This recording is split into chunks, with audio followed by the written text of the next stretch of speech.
প্রায় 10 একর জায়গার উপর 10টি ভবনের মধ্যে 8টির বানানোর কাজ শেষ। আরও 2টি শেষ হবে আগামী বছরের জুলাইয়ের মধ্যে।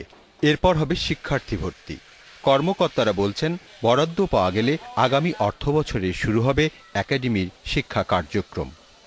মাননীয় প্রধানমন্ত্রী জননেত্রী শেখ হাসিনার যে ঐতিহাসিক সমুদ্র বিজয়ের ফলে আমাদের এদিকে একটা অনেক বড় সুযোগ সৃষ্টি হয়েছে। সেই সুযোগের চাহিদা পূরণ হবে। এখন পর্যন্ত আমাদের যে প্রাথমিক যে ডিপিপি ছিল সেই অনুযায়ী আমরা অন টাইম আছে। আমাদের রিভাইজ যে ডিপিপি হয়েছে তাতে জুন 2017-তে আমাদের এই প্রজেক্টের কাজ শেষ হবে। এই একাডেমি থেকে বছরে পাশ করবে 75 জন ক্যাডেট, যাদের চাকরি হবে দেশি কিংবা বিদেশি জাহাজে। 3 বছরের জন্য আমরা ক্যাডেট ভর্তি করবো, এখানে কারিকুলাম ছিল, কিন্তু বর্তমানে 4 বছরের জন্য হয়ে গেছে। এখন এখানে 300 জন ক্যাডেট পড়াশোনা করবে। 4 বছরে 300 জন, তাহলে আপনি ধরেন 75 জন করে।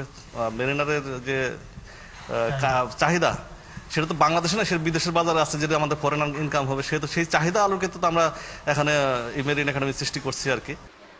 আর উত্তর জনপদের অবহেলিত পাবনায় মেরিন একাডেমির মতো একটি উঁচু মানের শিক্ষা প্রতিষ্ঠান পেয়ে খুশি এলাকার শিক্ষার্থীরাও।